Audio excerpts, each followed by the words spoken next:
Avery is an undeniable industry powerhouse, best known for her iconic portrayal of Shug Avery in the classic The Color Purple. Welcome to the show, Margaret Avery. Oh, thank you for having me. Oh my! Okay, I want to scream on me. I know. I'm trying not your voice alone. I'm just like, as soon as you started talking, I was like, oh my God, it's really her. Yeah, I can't go incognito. People don't know my name, but they know my voice. Yes. So, okay, our first question is, you could have been anything that you want to be. You could be, I always say, selling the 7 C's. You could be in another country helping at-risk youth. You could be a cab driver, a construction worker. You could be anything in the world. Why did you decide to take the path of being an actress? Well, I got to say that anything you want to do, it's got to be a passion. That's the driving factor. And of course, growing up in the 50s, I didn't get much encouragement about going into acting. And the only images that were on television was, I think it was Gone with the Wind, Hattie McDaniel. But as I became a teenager and then walking to the movies, and I'm talking about, this must have been, well, I could go to a Saturday matinee for 25 cents and go around, and I would gather little pop bottles and make my sandwich and walk to the Loma Theater in San Diego. And the thing that inspired me was seeing Harry Belafonte and Dorothy Dandridge in Island in the Sun, and later on Carmen Jones. And I thought, oh my God, maybe I really can be an actress. And of course, in high school, I went to an all-white high school. So the plays that we didn't feature me at all. I didn't fit in with Little Women and other things that they chose to play. But I won a lot of city-wide high school competitions in oratorical and dramatic interpretation. I come back with the trophy, won first place. And I thought, wow, this is for me. But, you know, at that time, women went into social work, teaching, or nursing. You didn't think about acting, or so I went into teaching, and it wasn't until I saw that Sidney Poitier got the Oscar for Lilies of the Field, and Diane Carroll had her own series called Julia. Remember those days? You were too young, but this was inspiring to me.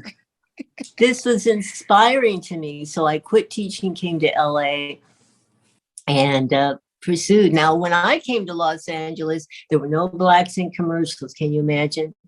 Wow. And no agent would take me because they say, well, you know, we don't have calls for your type. And that was true.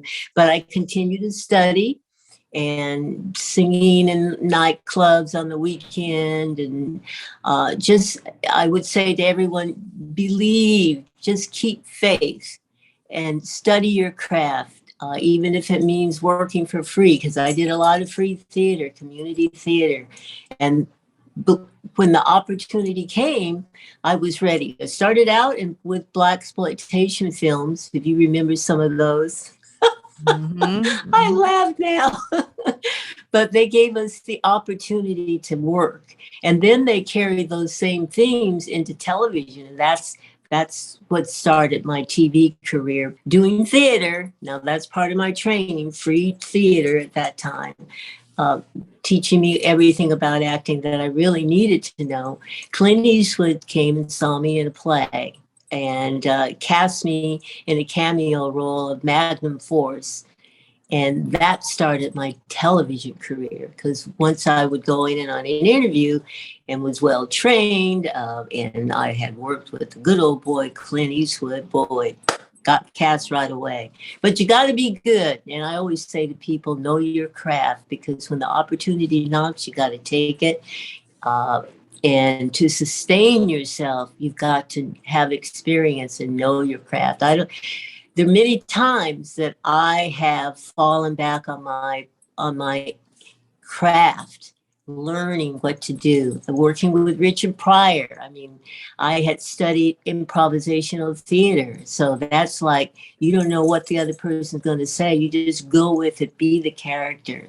And he was so much fun, but scared me to death. Scared me to death because I had been doing television and you know what you're going to say, and the director tells you, okay, say that and over there, and then turn to the camera. It's everything is all planned out. They don't, TV directors really just tell you where they want you to go. But when Richard, working with him, he went over to Michael Schultz, the director, and said, Michael, this was the first shot now, the very first day. He says, oh, wait, Michael Schultz, I'm going to do this and then I'm going to do that. And Michael is chuckling and laughing. And then Richard comes back over towards me. And I said, well, and then Richard, what do I do? He looked at me like I was crazy. He says, I don't know. Oh my goodness. Oh. And then I remembered, okay, improv, Margaret, improv. Remember the rules of improv. And I just had a ball. What a wonderful man. I miss him so much. Wow. And so my points are know your craft, be passionate with what you want to do, because whatever you want to do is going to be super competitive. You're always going to be tired, but it's wonderful to have a weary, kind of a rejuvenated tired, that at the end of the day, you did your best. You did something that you really love doing. And it's nice to get paid for doing what you love to do. And that's better than coming home and thinking, oh God, that job. And have you ever seen cranky people? They're just angry because they're not doing what they want to do. They're just making a paycheck. And I've just made a paycheck making nothing. But I was happy because I did what I enjoyed doing. And big actors now, I've heard that some of them are taking smaller roles because they love the project, and it makes them feel good inside. And maybe that project has a message. Maybe it's a character that they haven't ever been able to play before, but they love it. Have I talked enough? No, you can't talk enough. There, something I'm really curious about. During the 60s and 70s, a lot of Black musicians and some actors were going overseas, going to different countries. And I know you're a part of your career, you were actually singing and maybe doing some acting in another country. And I always wonder, when I watch the stories of how people, at a certain point, they were always going to the UK or they were going to and I'm like, well, how, with so much discrimination happening, right? And so much racial divide here, there was some pocket of entertainers that somehow got this journey overseas. And so when I saw that in your background, I was like, oh my God, Takia mentioned it. And I'm like, how did Black actors at that time or Black musicians or entertainers at that time get the opportunities to go overseas when here there was so much turmoil? Well, if you look at the old, I'm going to say album covers, when they were 33 1/3, those records, you didn't see the pictures of those artists when they were people of color. And that's because they wouldn't sell as much. So there was a lot of racial discrimination here. Whereas if you know the history of jazz and all those players, they went to Europe. There wasn't the prejudice there. They accepted us. Remember Josephine Baker? Mm-hmm. She was like wonderful royalty over there. When I toured The Color Purple, I found that Prince was with Warner Brothers, and Color Purple was connected with Warner Brothers. And so we were on the same tour. So my daughter and I, she was 11 at the time, we were able to see all his concerts. And in Denmark, the Scandinavian countries, and it was so wonderful. All these blue-eyed blondes. There was one girl I remember had dyed black hair, and she stood out like I don't know. I'll give her a compliment for trying, but they loved Prince. Oh my goodness. And we went to all of his concerts there. And that's not just Europe, it's all over. So we as people of color have been accepted in other countries more so than here. Remember, that's Domino and all of these people.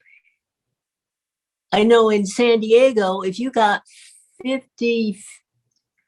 maybe 50 miles outside of San Diego, you couldn't even hear the Black station anymore.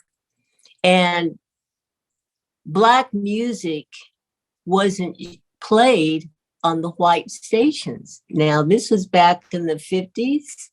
I don't know I'm sure if you talk to your mothers, they'll tell you the same thing. The reason Black people couldn't get so excited over Elvis Presley is because he was singing our songs and making a big hit out of them. Other artists had recorded those songs, but whites hadn't heard them because they couldn't get played on white music stations. So you see now the crossover is not so much by color. I mean, even rap music and all that, you see that started in the ghetto. But you see them loving it in Europe, and it's worldwide. We've always, people of color, made a tremendous contribution in music. That's why you go overseas. I mean, and that's one of the reasons I was in Jakarta and Japan and all. I was very well received there. They're not looking at color. But then they don't have us there in mass population. So I don't know if color then would become a problem. But I think in most cases, it's by your economic group. And a lot of times I can't really tell what the climate is in real life, because I go into cities as a celebrity. But when I'm doing stage, and I did tour with the company back in the 90s, on my day off, I would take the local bus, incognito, and see how the Black people were. And you could see that there was that class difference. The women who got on those buses that you knew were tired and didn't make much money, but they were going home to try to make a home for their children after working all day. You could just see it in their faces. And I said, Even in Michigan, you could see the economic difference. And that was long before we started hitting it here, the homeless here. Go ahead. Sorry, Omi. No, I had a question because, and I'm going back to the color purple, because that is absolutely one of. Okay, I'm losing it. Okay, I'm gonna get it together. But it put me on the map, the color purple. I mean, I've been working 20 years before the color purple. Nobody had ever heard of me until the color purple. So I feel blessed that I was able to do one film in my lifetime that's been made a classic. And there's so many wonderful actors that cannot say that. Thank you for saying that. And I wanted to know, did you know, because at that time, when I watched The Color Purple as a little girl, it touched on everything. It talked about race. It talked about sexual orientation. I mean, it talked about, wealth. It talked about, the relationships between Black men and women. It talked about so many things. Did you know at that time, like when you went in and you said, okay, and you got this amazing role as Shug Avery, did you know that it would have this type of impact on society even now? Like all of these years later, when The Color Purple comes on, you get quiet and you sit down and you watch. If you can wait through all those commercials, Lord have mercy. We knew the cast. We knew that it was a very special project. I knew it when I read the book. I said, oh my God, this is wonderful. And Alice Walker, the writer and Pulitzer Prize winner for this story, she was on the set periodically. And it seemed as though she was only there when I was performing, and I said, oh Lord, please, please, I hope she likes what I did. And I was scared to make eye contact with her, but everyone wanted to do his and her personal best, because this was the first film for all of us. First, Whoopi's first of her 3-picture deal, Oprah's first film, our director Steven Spielberg, his first dramatic film, and the first film to come out after 8 years since Sounder, remember? And we can talk about that, because that was a backlash for us, not being like a Sounder. We just all wanted to do our personal best. It was just a wonderful feeling, something very different. And of course, I knew it was an A film because food was good. That's always a telltale sign, right? Oh, absolutely. We had the greatest quality food. And Whoopi, she had an assistant, and she would send that assistant. We were shooting in North Carolina, way out in the woodies somewhere. And she would send that assistant in town to get some old greasy hamburgers. And I said, Whoopi, you didn't eat the food today? Girl, you're going to blow up if you keep eating like that. I told you, Whoopi. I think, so now your work with the movie speaks so much to, and I heard in one of your interviews, you talked about how like Black men were not as happy about the movie, but it speaks so much to in a time frame, right? Like whether we want to fully openly acknowledge that publicly as Black people or not, it speaks to a time frame where Black men were very conflicted in who they are and who they could be, against what white people were doing to Black people in discrimination and things like that. So the taking hold of their own power, but some of that came with drunkenness, came with abuse. A lot of it came with that. But there's a really great story in there about women. And Shug Avery was doing her own thing. She was her own person. And that was whether she was going to be in the club singing or whether she was going to go cross country, because that's what she's doing, whether she was going to grab that man or grab this man or whatever. She was doing her own thing. And I think there's something about that gets lost in the movie. Because she was a very like stark character, right? Because like here you have Whoopi and everybody trying to just do whatever the man is trying to do, and she's like, "Child, let me tell you, I'm coming through." Yeah. That's the good thing about acting, because she was just totally the opposite of Margaret Avery. Shug Avery was fun to play, but when you talk about men. And the power, the power of film, the images that it projects, I could understand the backlash that it got. Now, the gay community, they were disappointed and criticized Steven for not having more of the gay relationship between Whoopi and I. But at that time, now you're talking about 35 years ago, okay? People were not coming out of the closet. They were hiding that. So Steven didn't want the film to get stuck in just the artsy theaters. So he calmed that down. And then we got the backlash because he was a white director. Well, if it wasn't for Steven, it wouldn't have been done, because when Quincy Jones shopped around to all the studios, Steven was the only one who had the power to greenlight it. And he was the only one that would do it. So if it wasn't for him, it wouldn't have been done at that time. The other backlash was the images of Black men. And I could understand that concern, because when I toured it in Europe, for fundraisers, and we were talking about elite very cheeky poo organizations that I attended and that saw the screening.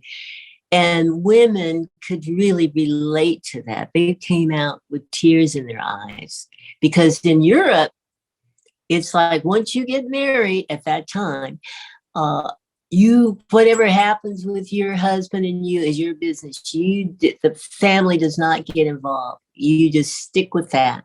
Even in Paris, I found out through one of the PR people there that at that time, they didn't even have the phone numbers listed on your phone bill as to where you called. They just sent you the bill.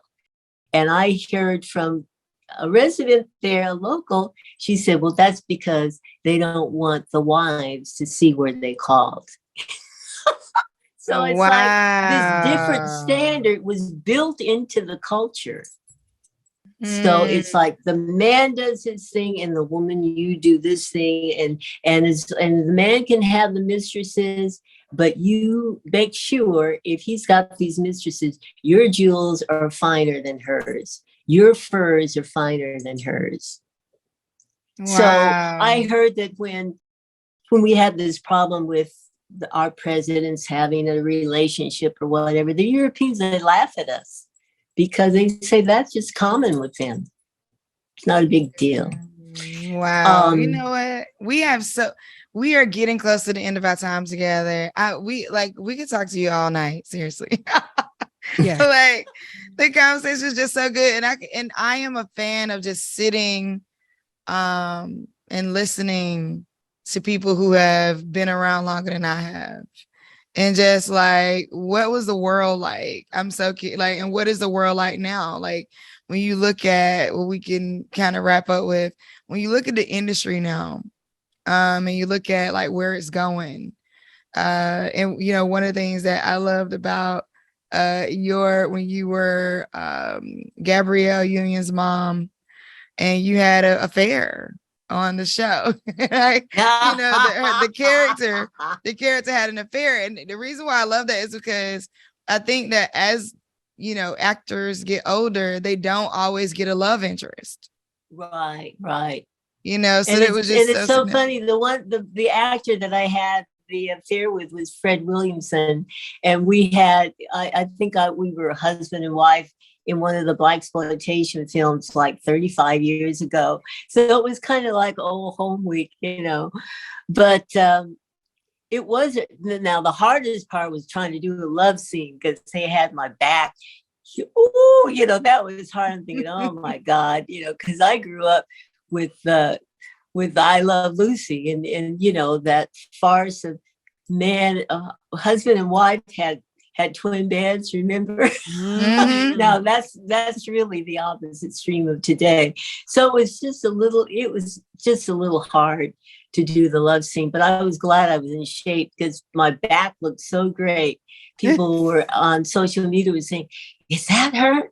Is that's her back? I thought, well, that's good. See, grandma's gonna be good. You don't have to fall apart. Well, what's next for you? You have some amazing things happening right now. You're working on The Legend of Us. I'm trying to move into producing, and because on Block Party they allowed me to be one of the executive producers on that, and the thing that's coming out hopefully the first of next year, that's co-producing. I'll be doing a film, I believe this fall, a baseball movie. I won't be able to produce that. But I'm still active. And anybody wants to get me on Instagram, it's Margaret Shug Avery. I never seem to remember to plug myself. And the young people don't want to follow old people. Hey, come on now. I can't get out there and just shake my booty because that wouldn't be age appropriate. I'd be trying to do something educational and then nobody responds. But I think things like having the first Black Supreme Court judge, I mean, that's important. That is history. But nobody wants to hear about that. But hey, I do hope everybody's going to get out and vote with this the midterm is very, very important, because this is where our legislative people are going to get in with the congressmen and senators. So you've got to vote, and secretary, it might be even secretary of state and the governors. So get out there and vote. Okay. I don't care if they're not giving you water. You bring your own water. The opposition wants to bring us down, our moral spirits down. Think about our ancestors who fought for this right. And we have to keep fighting, because if we don't, we'll be hanging from trees again. And that's the truth. It's getting bad out there. It's blatantly bad. So we can't have this. We have to fight for our democracy. We can't take it for granted. That's right. Make sure you vote, and make sure you follow Margaret Shug Avery, because she got some great things to say. We're going to be looking forward to what you have to do in the future. Thank you so much for joining us on the show today. Aww. It means the world to us. And my mom, her favorite movie is Welcome Home, Roscoe Jenkins. And so when I told her that I was interviewing you, she was like, oh my God, I love her. And so, but is it something important to say that not only are you for us and our moms, but also for our children, and so for the future and generations to watch and to learn from. So thank you so much for the work you have done, and thank you for what you're going to produce in the future.